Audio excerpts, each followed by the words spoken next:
Sebuah bangsa tidak akan runtuh kerana ketiadaan harta atau tahta, tetapi sebuah bangsa akan hancur apabila sirna rasa cinta, keadilan dan kesetiaan di jiwa. Yang dihormati barisan panel hakim yang tulus saksama serta hadirin warga bangsa yang saya kasihi sekalian. Assalamualaikum warahmatullahi, salam sejahtera dan salam perpaduan. Ungkapan hikmah di awal tadi seakan menitiskan iktibar ke dasar jiwa bahawa di atas tanah bertuah yang kita pijak ini, di bawah naungan langit merdeka yang kita junjung bersama, terbentang satu cita-cita yang tak pernah padam, iaitu menegakkan sebuah negara bangsa yang utuh, harmoni dan berdaulat. Namun, ingatlah, sebuah bangsa yang agung tidak pernah terbina di atas pasir yang jelus, tidak mampu berdiri di atas retak yang menanti belah. Ia terpasak kukuh di atas tiang seri keharmonian, diikat kemas oleh simpul kesetiaan dan dipagari tegak oleh kedaulatan undang-undang. Maka hari ini, izinkan saya menelusuri 3 pasak keramat daripada 5 prinsip rukun negara. Untuk kita dalami maknanya, kita selami jiwanya dan kita julang bersama martabatnya, menerusi mauduk bicara bersama membina negara bangsa. Hadirin yang dirahmati sekalian, langkah awal sebuah peradaban tidak bermula pada megahnya binaan, melainkan pada keheningan cermin jiwa.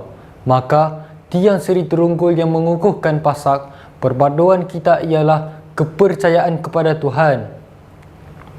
Bukan sekadar frasa yang dihafal tanpa rasa, bukan juga sekadar lafaz bibir yang melayang di udara, tetapi inilah benteng rohani yang menjiwai sukma. Apabila pencipta ditaruh di puncak pengabdian, nur kebaikan mekar menyinari kehidupan. Tiada satu pun ajaran di atas muka bumi ini yang memanggil manusianya ke lembah kebinasaan, melainkan semuanya menyeru kepada kebenaran dan menyemai benih kasih sayang. Apabila nilai ketuhanan benar-benar meresap ke dalam dada, tiada lagi tempat untuk kebencian, tiada lagi ruang untuk persengketaan. Kepercayaan kepada Tuhan melahirkan insan yang integriti, pemimpin yang berbakti, rakyat yang berakhlak dengan luhur, serta masyarakat yang bersatu tanpa lebur.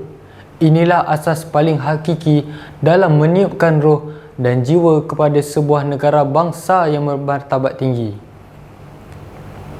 Hadirin yang dikasihi sekalian, meniti pasak keramat yang kedua, kesetiaan kepada raja dan negara. Ibarat pohon rimbun di tengah padang, akar tunjangnya mencengkam bumi, dahan rindangnya menepis taufan, daun rindangnya menaungi warga. Di bawah naungan Seri Paduka Baginda yang di-Pertuan Agong dan Raja-Raja Melayu, Malaysia berdiri mendada zaman dengan pasak sejarah yang begitu unik dan indah. Raja bukan sekadar hiasan tahta, melainkan lambang kedaulatan, payung persaudaraan dan simpul halus yang mengikat erat kepelbagaian kaum, agama serta fahaman.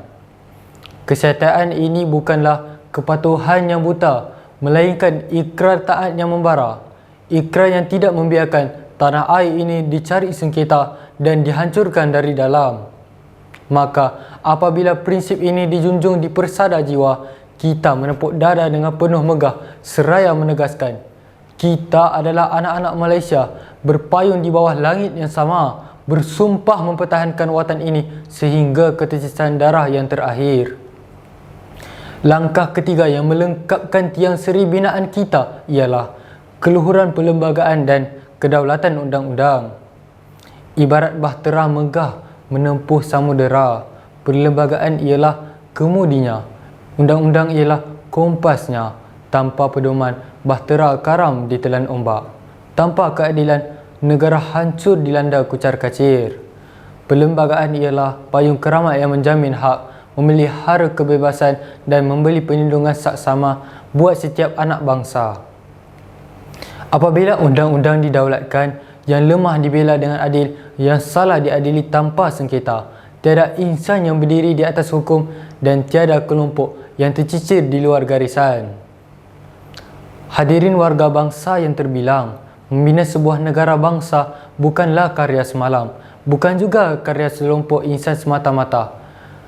Ia adalah sebuah simfoni perjuangan yang digubah dengan keringat, diikat dengan tekad dan didendangkan bersama. Apabila kepercayaan kepada Tuhan pasak moral di jiwa, kesetiaan kepada raja dan negara penyatu arah cita, serta keluhuran perlembagaan dan kedaulatan undang-undang, pendaulat keadilan sesama, maka disitulah lahirnya sebuah negara bangsa Malaysia yang megah berdiri kukuh berdaulat dan takkan goyah dipukul badai zaman. Justru jangan biarkan rukun negara sekadar kaku di dada dinding. Sebaliknya, biarlah ia mekar dan berbuah di tahta sanubari.